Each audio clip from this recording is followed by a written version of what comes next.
பார்க்குறீங்க திரு ஜென்ராம், இதை எப்படி பார்க்குறீங்க? அவர் தெளிவாக தான் ஒரு கருத்தை சொல்லியிருக்காரு. ஆனாலும் அது தெளிவில்லாமல் இருப்பதாக பல்வேறு விதமான புரிதல்கள் கொடுக்கப்பட்டதுனால இன்னைக்கு மீண்டும் ஒரு கிளாரிட்டியை கொடுத்துட்டாரு.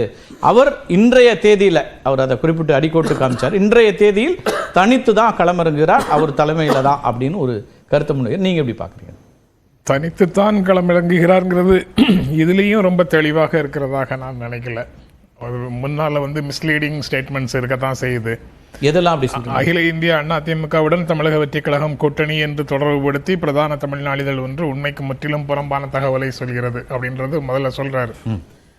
அதிமுகவுடன் தமிழக வெற்றி கழகம் கூட்டணி அப்படிங்கிறதுல தான் சிக்கலா இருக்கும். தமிழக வெற்றி கழகத்துடன் அதிமுக கூட்டணின்னா அவங்களுக்கு ஒன்றும் சிக்கல் இருக்காதோ? அவங்களுடைய பெருந்தன்மை, ஆட்சியில் பங்கு, அதிகாரத்தில் பங்கு, அவர்களை ஏற்றுக்கொண்டு வருபவர்களுக்கு ஆட்சியில் இடம் அப்படின்லாம் மாநாட்டு பேச்சிலேயே பேசினவங்களுக்கு அதுல ஒன்றும் சிக்கல் இல்லையோ அப்படிங்கிற கேள்வி வருது. தெளிவாக அதிமுக அந்த முதல்ல சொன்ன 2 எதிரிகளோடு சேரக்கூடியது தான் அப்படின்னு சொல்லி அவங்க எதுவும் இதுவரைக்கும் டினவுன்ஸ் பண்ணல அதிகாரப்பூர்வமாக. ஐயநாதன் நீங்க விவாதங்கள்ல சொல்லலாம், அவரை போன்று வரக்கூடிய வேறு அபிஷியல் ஸ்போக்ஸ் பர்சன்ஸ் சொல்லலாமா இருக்கலாம். ஆனா அதிமுக தொடர்பாக இன்னும் அவர்கள் ஒருவித மௌன ஆட்சி பொறுப்புல அதிமுக தலைமையை ஏற்றுக்கொண்ட கூட்டணியில நாங்க இல்லைங்கிறது தான் இன்றைய அறிக்கையில தெளிவாகி இருக்குதே தவிர அதை தாண்டி எதுவும் வரல. ஓகே, அதிமுக கூட்டணி அப்படி அல்ல, அதிமுகவை தலைமை இருக்கிறதுல எங்களுக்கு தயக்கம் இருக்குன்னு சொல்றாங்கன்றீங்களா? அதிமுக தலைமையில உண்டான கூட்டணியில நாங்க சேர மாட்டோம். அதிமுக இவரை தலைவராக ஏற்றுக்கொண்டு ஒரு கூட்டணிக்குள்ள வந்தால் அவர்கள் ஏற்றுக்கொள்வதில் அவங்களுக்கு அதிமுக மாதிரி ஒரு இல்ல, அதுல இவங்களுக்கு சிக்கல் இருக்கிறதாக தெரியல. இவங்க தங்களுடைய நிலைமையை எக்ஸாஜரேட் பண்ணி பாக்குறாங்க, அதனால இந்த ஸ்டேட்மெண்ட்டையே சொல்றாங்க. அது இன்னும் ஒரு ஸ்டெப் மேல போனா எங்க தலைமையை ஏற்றுட்டு அதிமுக வந்தால் ஏற்றுக்கொள்வோம் நாளைக்கு சொல்லுவாங்களா இருக்கலாம், இன்னும் 20 நாள் கழிச்சு சொல்லக்கூடும் அப்படின்னு சொல்றேன். இப்போதைக்கு அது கிளியராக இல்லை, அந்த இடத்துல ஒரு கேப் இருக்கு அப்படின்னு நான் நினைக்கிறேன். இல்ல சார், அவங்க 26 திமுக இப்ப ஆட்சி பொறுப்புல இருக்கு, அந்த ஆட்சியை அகற்றுவதில் முதன்மை கட்சியா நாங்க இருப்போம், இதுவரைக்கும் உறுதியா நாங்க சொல்றோம், இதுதான் இப்ப எங்க இலக்கு அப்படிங்கறத அறிவிக்கிறாங்க. வெளிப்படையா அவர் அன்னைக்கு அறிவிச்சாரு. அந்த இடம் வேகான இடம் தான். முதன்மை சக்தியாக நாங்க இருப்போம், அந்த சக்திக்கு துணை சக்திகள் வந்தால் ஏற்றுக்கொள்வோம். முன்னால எப்படி அதிமுகவை முதன்மை சக்தியாக திமுகவை எதிர்க்கிற சக்தின்னு நாம இன்று வரை இந்த நொடி வரை கருதிட்டு இருக்கிறோமோ, அந்த மாதிரி இல்லாம நாங்க தான் முதன்மையான சக்தி. இடையில கொஞ்ச காலம் தமிழ்நாடு பாஜக சொல்லிச்சுல்ல, அந்த இடத்தை பிடிக்கிறதுக்கான போட்டியில தங்களை முன்னிறுத்திக் கொள்கிறார்கள். திமுகவை எதிர்ப்பதோட இல்லாம அடுத்து வரக்கூடிய நல்லரசை நாம் அமைப்போம்ங்கிறார். தனித்து ஆட்சின்னு திரு ஐயநாதன் அதை இன்டர்பிரட் பண்றாரு. இன்னைக்கு தேதியில அவர் தனித்து கண்டெஸ்ட் பண்ண அவங்க நம்பிக்கை அவங்க வெளிப்படுத்துறாங்க. அது என்ன நடைமுறை சாத்தியம் என்னங்கிறது ரெண்டாவது. எல்லாமே எல்லா அரசியல் கட்சிகளும் சொல்லக்கூடிய இடம் தானே தமிழ்நாடு வெற்றி கழகத்தின் தமிழக வெற்றி கழகத்தின் அரசியல் பாதை முழுக்க முழுக்க தமிழக மக்களின் நலனுக்கானது. அதை யாரு மறுப்பாங்க? எந்த கட்சியும் மறுக்கும்? எல்லாருமே தமிழக மக்களின் நலன்களை பிரதிநிதித்துவப்படுத்துகிறோம், மக்களின் நலன்களை நோக்கமாக கொண்டுதான் நாங்க கட்சி தொடங்குகிறோம், ஆட்சி நடத்துகிறோம் அப்படின்னு தான் எல்லாரும் சொல்லி ஆகணும். வேற எதுவும் சொல்ல முடியாது. அவர் உரையில தெரிவித்த நிலைப்பாட்டின் அடிப்படையில பெரும்பான்மை பலத்தோடு மக்கள் எங்களுக்கு பெரும்பான்மை பேராதரவோடு நல்லரசை அமைப்பதுன்னு சொல்றாங்க.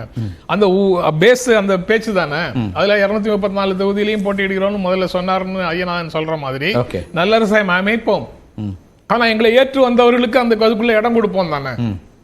அதனால 234 ஏற்று யாராவது வந்தாங்கன்னா அவங்க 234 போட்டியிட வேண்டிய தேவை. அவர் சொன்னதுல இருந்து நான் புரிஞ்சுக்கிறது, இப்ப இவங்க எல்லாம் நட்பு சக்தின்னு பேசுவது எழுதுவதுன்னு இருந்தது போக இத்தனை இடங்கள் அப்படின்னு ஒரு எண்ணிக்கைக்குள்ள சுருக்கும் போது தொடங்கும் போதே அவரை வேறொரு கட்சி, மற்றொரு கட்சி, மாற்றத்துக்கான கட்சி அல்லாம மற்றொரு கட்சின்னு சுருக்க பாக்குறீங்களா அப்படின்ற இடத்துல மாற்றத்துக்கு அவர்களை 2வது சக்தியாக மதிப்பிட்டு அந்த செய்தி கட்டுரை இருந்ததுதான் அவங்களுக்கு சிக்கலானது.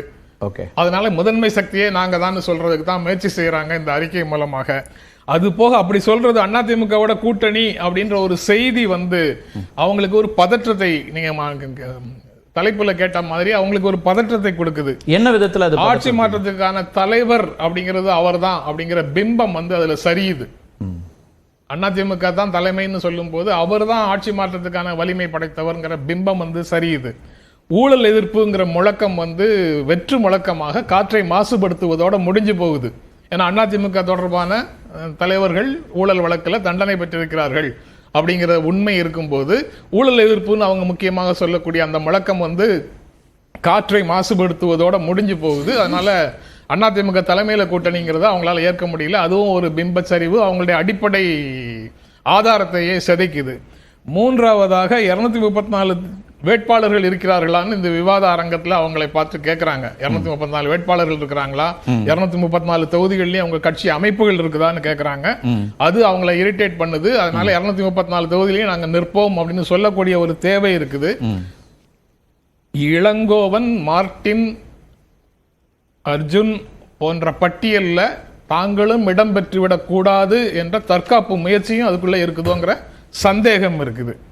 அதுக்கு பிறகு அதிமுகவை வலுப்படுத்துவது போல வரக்கூடிய எந்த தோற்றத்தையும் ஏற்பது அதிமுகவுக்கு பலனாக இருக்குமே தவிர தவேகாவுக்கு பலனாக இருக்காதுங்கிறதுனால அதற்கு அணைபோடும் முயற்சியாகவும் இந்த அறிக்கையை கொடுக்க வேண்டிய கட்டாயத்தில் அவங்க இருக்கிறாங்க.